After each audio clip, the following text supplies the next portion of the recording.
but like, where would you rank this fight out of your top 3 to 5 of all the boxing fights you've called, you've experienced, you've watched? In terms of the magnitude of the magnitude, fight? yeah. I mean, of the fights that I've called ringside, it might turn out to be number 1. I've done Pacquiao fights, I've done Mayweather fights, I've done Anthony Joshua against Klitschko. Those are big fights, but this will, listen, because of Netflix, this will be the most watched fight, championship fight, in almost 50 years. Max Kellerman called Canelo versus Crawford one of the biggest matchups in boxing today. More than just a fight, he saw it as a historic moment, showcasing elite skill, strategy, and power, with lasting impact on both the fighters and the sport. It's going to be because Muhammad Ali fought Leon Spinks in the rematch in '78, and they did 90 million TV sets. 90 million. And since then, what has even come close? The biggest fights have all been on pay-per-view, and they do 2 million buys. Oh my God, 4 million buys, Mayweather Pacquiao. As I keep saying, if 5 people per TV set watch, that's 20 million people. This is going to do multiples of that. So when you look at it from like a commercial point of view, it'll easily be the biggest boxing event I've ever covered. Terence Crawford's strength coach issued a serious warning about Canelo Alvarez. His punching power is real and dangerous. No matter the fight, Canelo is a constant threat who can change everything with one explosive move.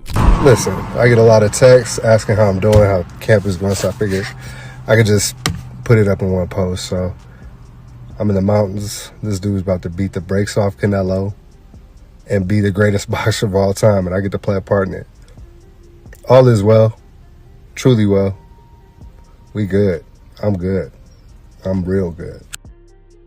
Roy Jones Jr. just shook up the Canelo versus Crawford debate, firmly backing Crawford. He compared Crawford to a man with a loaded weapon, while saying Canelo only has 1 bullet. It's all or nothing for him in this fight. If Canelo fights the absolute correct fight that he can fight, the only correct fight that he can fight, he does have a chance, and I think he could be victorious. If he doesn't fight the one way that he can only fight to win it, Terence Crawford has 6 ways he can win it. And my money will go on a man who has 6 ways to win it. Just when you thought Roy Jones Jr. was done, he dropped another gem, drawing from his own experience fighting at heavyweight to explain what Terence Crawford is about to face. This wasn't just theory. Roy spoke from the grind of personal war. He highlighted the kind of conditioning it takes, not something you turn on overnight, but something built over years of grit and adaptation. Then, shifting gears, he zeroed in on what he believes will truly decide the outcome on fight night. Bulked up to the weight. He's been dealing with super middles and light heavyweights in training. If you can deal with him in training, you can deal with him in the fight. So the weight should not even be an issue. It felt more like a warning than just an opinion. Roy Jones Jr. cautioned those assuming size would be Canelo's biggest advantage. He painted a picture of Crawford already going to war with bigger, stronger men in the gym and handling it with ease. So when fight night comes, Crawford won't be shocked by the power. He's felt it before. Then stepped in Abel Sanchez, former trainer of Gennady Golovkin, a man who spent decades molding champions and studying elite fighters up close, adding another seasoned voice to the conversation. First of all, Terence Crawford is a Hall of Famer. Terence Crawford is going to be a first ballot Hall of Famer. I think that he's a great talent, but we have weight divisions for a reason. If Terence had taken maybe 2-3 years and fought 3 or 4 guys at that weight to prepare for Canelo, I think it'd be a better fight. Abel Sanchez's words hit like a soft warning that echoed through the fight world. This wasn't just about talent or heart. It was about weight, timing, and razor-sharp preparation. Against Canelo, even a glancing blow can be devastating, and the margin for error is nearly non-existent. Just when it seemed the debate was settling, Sanchez spoke up, and his perspective reignited the fire, flipping the entire conversation on its head. First 3 or 4 rounds, in my opinion, will be difficult for Canelo because of the speed. And once he assimilates the speed, I think it's a fight where, as you've seen in Canelo fights, by the 5th or 6th round, it becomes a sparring match for him. He doesn't seem to want to knock anybody out. He just wants to beat you up. So I think that the strength and the size of Canelo will take its toll on Terence in the middle of the fight, And I think Canelo cruises onto a victory. Abel Sanchez's perspective landed like a sharp counterpunch, forcing fans to rethink how they saw the fight. It wasn't just about speed or accuracy, it was about the grind, the rhythm shifts, the deeper layers of pacing and pressure. He suggested that against someone like Canelo, pure boxing skill might not be enough to escape the relentless heat he brings. The message was clear. This won't just be a technical chess match, it could turn into an attritional war where skill meets sustained pressure. But Sanchez wasn't done. He had one more thought, one that could shift how this entire matchup is viewed. Well, Crawford is used to fighting trucks. He's fighting a semi-truck. He's fighting a big truck now, a big truck that is not so much him hitting with a good shot, is like a perfect shot on the chin. It's just him wearing you down with his size and with the Canelo likes to punch in the arms like my guys do in my gym. He spent some time in my gym, so I'm sure he picked it up there. But once he starts hitting him, it doesn't necessarily on the chin, just hitting him, he'll wear him down. And if he wears him down, Terrence putting the weight on that he's put on may not be the fastest, may not be the strongest at that weight. He had difficulties with the 154-pound champion that he beat. So at 168, he's fighting a guy that's been tested against the big names in that division. Sanchez's follow-up didn't sound like casual commentary. It felt like a final warning. He wasn't speaking as a fan, but as a seasoned strategist who knows how size, strength, and relentless pressure can break down even the most skilled fighters. He highlighted moments where Crawford's speed and finesse could fade under the weight of Canelo's grinding style, and just when it seemed the concerns for Crawford had peaked, Sanchez revealed one more card, one last insight that could tilt the scale and reshape the entire narrative around this fight. Yes, he lost against Bivol, but Bivol couldn't really hurt him with any shots. He hit him with a lot of shots. He fought my guy twice and did very well with my guy, who was a big puncher. He's beaten a lot of very good light heavy, super middleweights and in his time in the last 3 or 4 fights. So I just find it difficult to believe that Crawford can hurt him.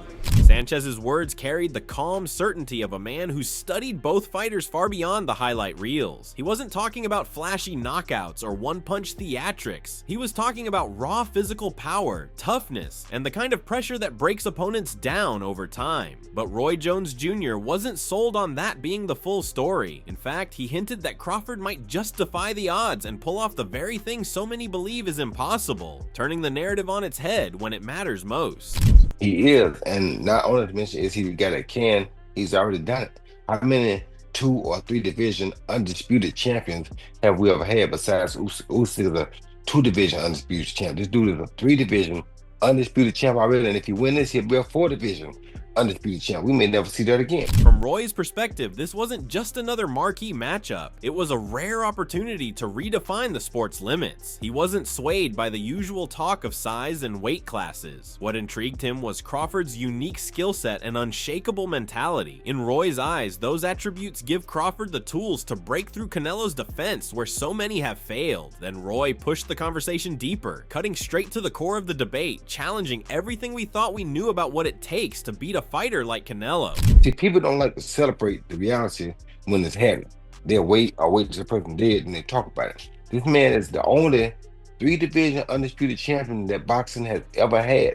And we're asking, are we wondering, can he step up to a task? Really? Do you know who we're talking about? I mean, people. I mean, I just don't get that. I don't understand how people, they discredit things so quickly. I guess, a lot of times, peer pressure, social media, money, things like that distort the truth sometimes. You understand me? This man been around for the last 20 years, undefeated. You understand me? For the last 20 years, undefeated. If somebody wanted to prove this, that day was right there. Why they didn't fight him? He been undefeated for the last 20 years. I mean, right there. Only 3 division undisputed world champ. Only. You could really put him in the talk for one of the pound for pound, one of the best ever. Because whoever did that before? Nobody. It wasn't just praise, it was a challenge wrapped in belief. Roy spoke like someone who's faced greatness firsthand and knows exactly what it looks like. To him, Crawford's legacy isn't just about titles, it's about his ability to step into tough battles and find a way to win. Then Roy leaned in with one final thought, a statement so powerful it could completely reshape how we see Crawford's chances. It was the kind of insight only a fighter who's truly been there could offer. A good big guy does beat a good bad guy, but a great little guy, does beat a great small guy, but a great small guy beats a good big guy. We might be talking about a great small guy here. We'll find out after this fight, but we might be talking about, which I think we already are, but I think we're not talking about a good small guy. I think we're talking about a great small guy. You understand me? So this great small guy, like you saw with me, a great small guy can do anything.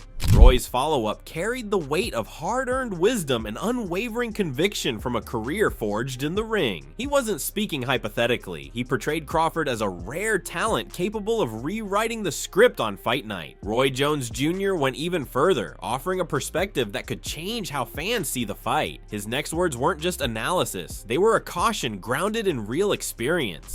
There's a lot of I don't knows about Canelo, you feel me? So I don't know if Canelo's hungry. I know Bud is hungry. Bud stays hungry. I don't know if Canelo's hungry. Bud has never got the recognition for what he deserves like Canelo has. You understand me? So Bud is still hungry for that recognition. When you're hungry like that, a determined man, it's very hard to detour. Now, like I said, because of Canelo's size and because of all his accolades, if he went out and fought the perfect fight, it's going to be hard for Bud to beat him. But if he don't, it's going to be a problem. That insight made you rethink every possible outcome of the fight. Roy wasn't just focused on skill, he was weighing mentality, preparation, and the immense pressure when the stakes are higher than ever before. Meanwhile, Richard Johnson and the third man quietly sat in the center, taking it all in before making their own striking comment. I don't know. I want to say Crawford, but it's like you can't speak on Canelo either. 168, that's a 50-50 fight. Johnson's words carried the calm knowing of someone familiar with the highs and lows of big fight nights. He wasn't claiming certainties, but highlighting possibilities, the kind that keep fans and fighters on edge. His perspective painted a fight where momentum could shift in an instant. Adding his own take to the size debate, Richard introduced a fresh angle that might just change how fans picture this matchup altogether. I just feel like Canelo naturally the bigger man. Like Canelo probably walking around probably easy 195, maybe even 200.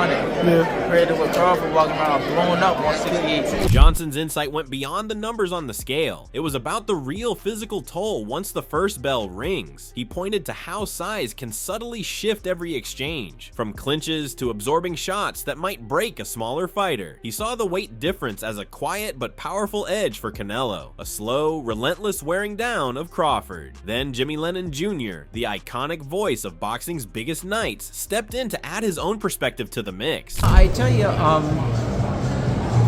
I tend to always think the naturally bigger fighter is going to have an advantage. I'm just, with the Crawford moving up, he was a 135-pound champion, and had 40, fantastic champion, 47 then, and then 54. Is 68 too much? That's really a big jump. But I tell you, a lot of people I respect just say, no, he's going to be favored on that. Wow. So I don't know what to say, but Lennon's perspective carried the calm authority of someone who's witnessed legends rise and fall under the brightest lights. He didn't just echo concerns about size, he framed them within how the fight could unfold. The key takeaway: in the heat of battle, skill, timing, and strategy can outweigh size and weight classes. But Jimmy Lennon Jr. wasn't done. He had one final thought that touched on what truly makes this fight stand apart. Canelo's a great fighter and a smart fighter, and two fighters in the pound for pound best, getting it on. That's nice for boxing. Yeah, that's a tough one. That's a tough one to say. But certainly he should be considered. He should be in that discussion, and people could argue that either way for a while. But if he does it, you always wonder, will people say that, no, Canelo was going down and he had had enough? That there might be an excuse for that. So, we'll see, but it'd be quite a feat if he does beat Canelo. That'd be amazing. As Lennon's prediction hung in the air, Sean Porter jumped into the conversation. His words didn't just add to the debate, they cranked up the intensity and raised the stakes to a whole new level. I'm going to say this, and it didn't take me going to camp to say this. This is my first time saying this.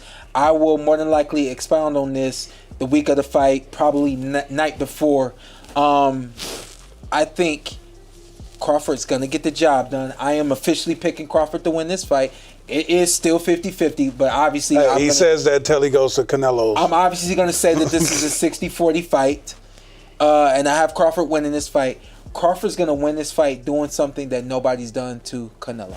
Then Sean Zittel stepped into the discussion, ready to break down whether this fight would truly reveal how things unfold. What he was about to suggest promised to change the way fans envision Crawford's path to victory. Crawford's gonna win this fight. He'll surprise people in the fashion he does it in. Because a lot of people picking Crawford, they think foot speed and turn Canelo all night. And I'm like, nah, he's Born victory? No, it's just he's definitely a lot better than the guys of the last couple years who have tried to beat Canelo that way, Billy Joe, Caleb. But even though he's better than them, it didn't that game plan, it just didn't work. So it's not gonna look like that if Crawford pulls this off. It's gonna look different than that, to your point. Yeah. Zittel's take wasn't about recycling strategies that have already failed. It was about uncovering the hidden cracks no one else could reach. He envisioned a fight where Crawford's adaptability, not just his speed, would be the true game changer. His insight hinted at tactical shifts, pace changes, and moments forcing Canelo to react rather than control. He portrayed Canelo as a seasoned veteran, too familiar with this path to be shaken easily. What Zittel revealed next offered a clear glimpse into the preparation and mindset shaping this epic showdown. Canelo Alvarez takes a ridiculously good shot, which we all know. I got this wrong with Berlanga and Shiraz. I said maybe, yeah, Shiraz is the more skilled guy, but maybe Berlanga. Your heart got you. Yeah, I'm from Brooklyn. But maybe Berlanga being the natural 68 and supposed to be the harder puncher, maybe that offsets the skill advantage for Shiraz. Didn't work out. But maybe to Virgil's point, and even Amir, who's picking Crawford, conceded this, maybe that edge and IQ and overall skill of Crawford is just going to be negated by a much more significant advantage in punching power and taking power. When legends, trainers, and insiders weigh in, one thing's clear: this isn't just another fight. Canelo is the seasoned champion, battle-tested and proven. Crawford may be the smaller man, but he brings a bigger dream to cement his place among boxing's greats. The stage is set, tension high, and this fight will be talked about for years. Crawford's skill, ring IQ, and mentality make it more competitive than expected, but Canelo's experience and size are tough challenges, and if he finds his rhythm early, it could be a long night for Crawford. This matchup is razor close. One moment could decide it all. What do you think? Can Crawford's hunger overcome Canelo's experience? Will the smaller man break down the bigger champ over 12 rounds, or will Canelo's power wear him down? If Crawford wins, where does he rank all time? Drop your thoughts in the comments, subscribe, and stay tuned for more.